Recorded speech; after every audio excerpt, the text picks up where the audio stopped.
kasih kepada mula akhir kehidupan.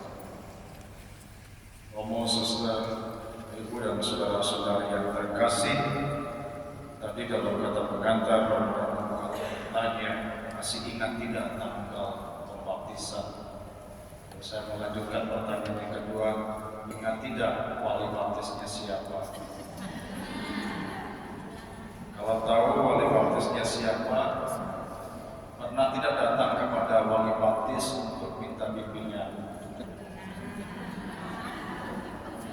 Jangan bohong di gereja. Karena seringkali dalam surat baptis hanya sekedar nama saja ditempel di situ, wali baptis, tapi seringkali juga lupa apa sebenarnya fungsi dan tugas wali baptis. Yang juga mempunyai wali baptis kita juga lupa, mungkin tidak tahu lagi wali baptisnya siapa, jadi tidak lagi pernah meminta bimbingan atau tuntunan dari wali baptis. Saudara-saudari terkasih, mengapa saya mengatakan demikian? Ini menunjukkan kepada kita bersama bahwa menerima pembaptisan itu tidaklah mudah. Menerima pembaptisan itu tidaklah mudah.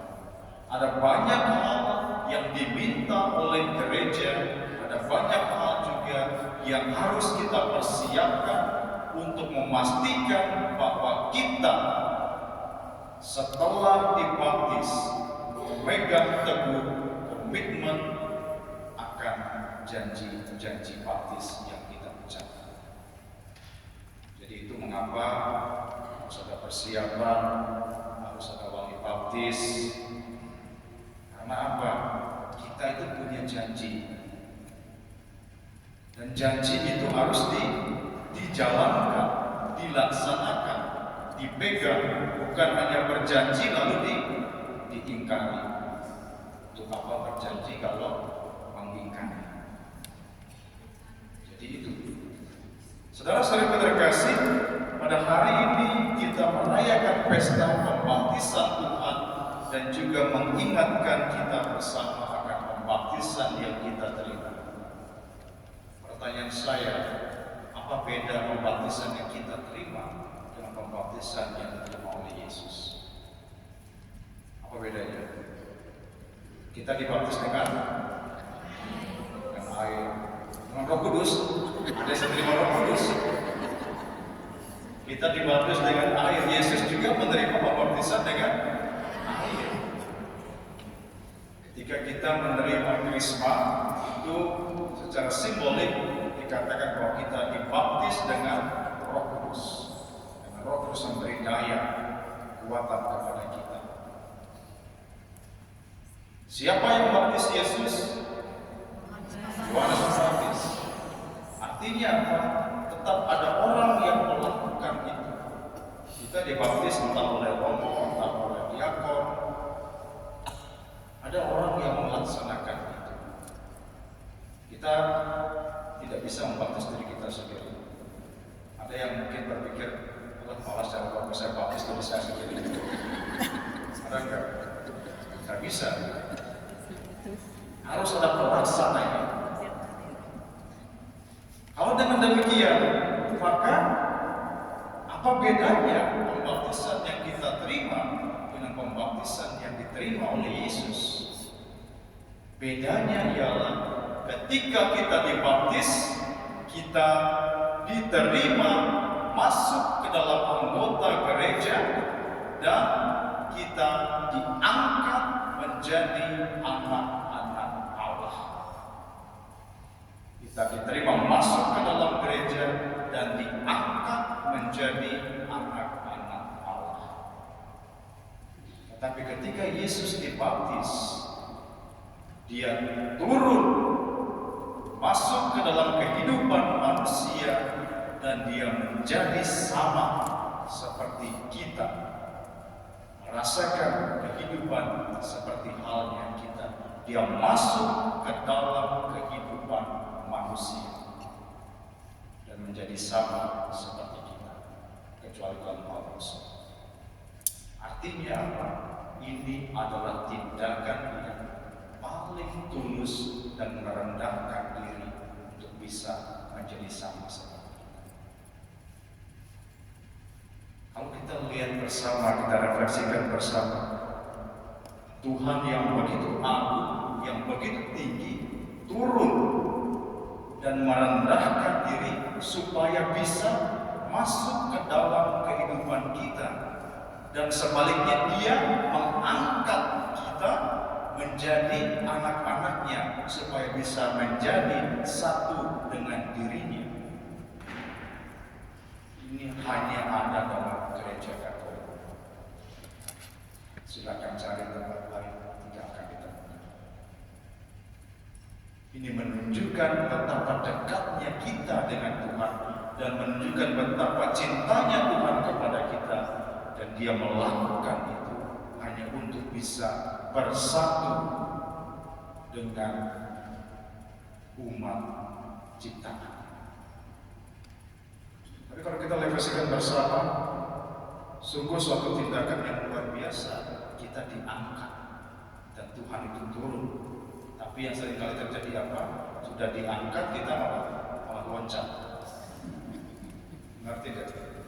Kita sudah diangkat supaya bisa bersatu dengan Tuhan, belum sampai dia loncat. Gak mau Tuhan saya lebih enak di bawah. Turun kembali kepada kehidupan kita yang lama. Kalau begitu, saya bisa mengatakan sia-sia pembaptisan. Tidak bisa dibaptis 2 kali. Kalau ada yang tahu, saya menyesal sama dibaptis ulang, tidak ada. Hanya 1 kali. Oleh karena itu, peganglah apa yang menjadi komitmen kita. Dan ketika Tuhan sudah mengangkat kita, Tuhan sudah membuat kita menjadi satu dengan dirinya, pertahankanlah itu, jangan loncat.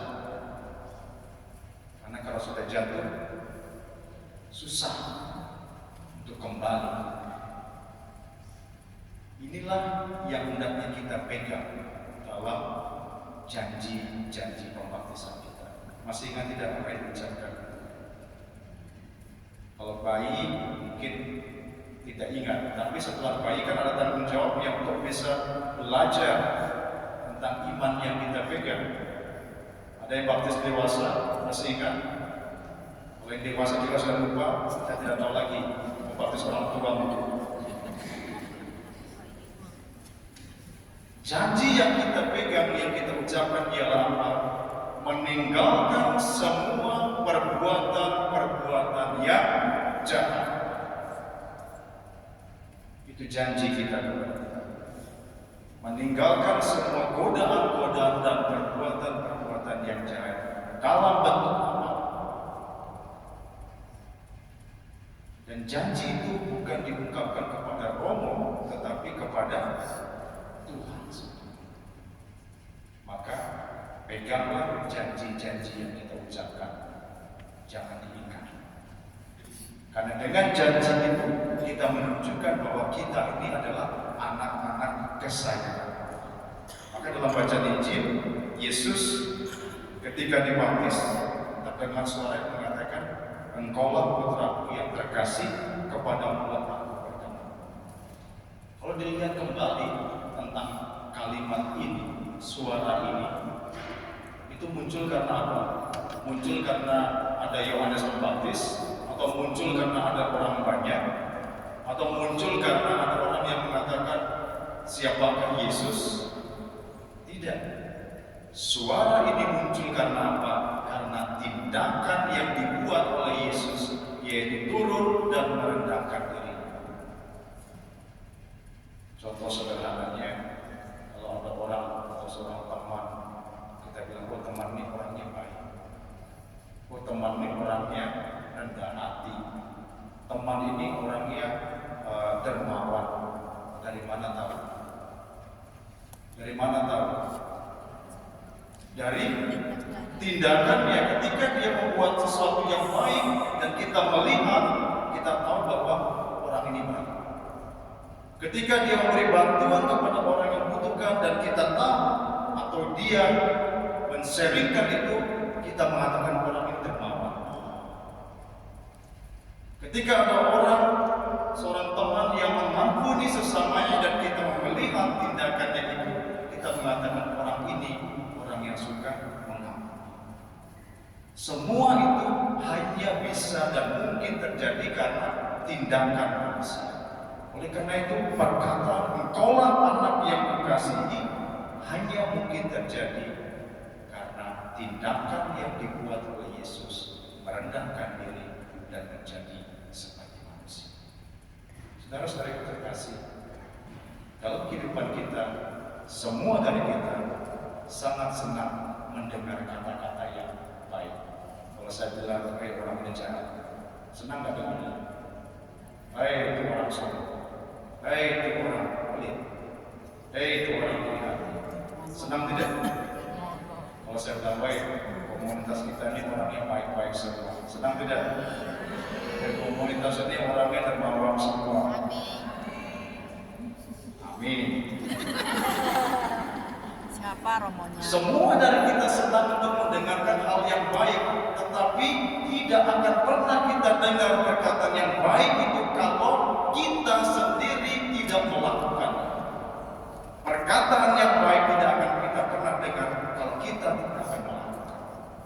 Jadi lakukanlah supaya kata-kata yang baik itu muncul.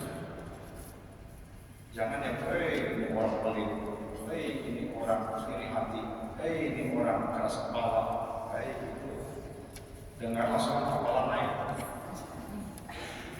darah tinggi naik. Tapi karena apa? Karena tindakan kita juga.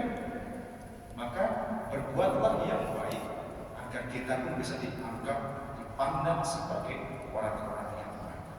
Saudara-saudara terkasih, mari dalam kehidupan kita berpegang kepada janji-janji baptis kita, dan juga kita melakukan yang baik karena Tuhan meminta kita untuk berpegang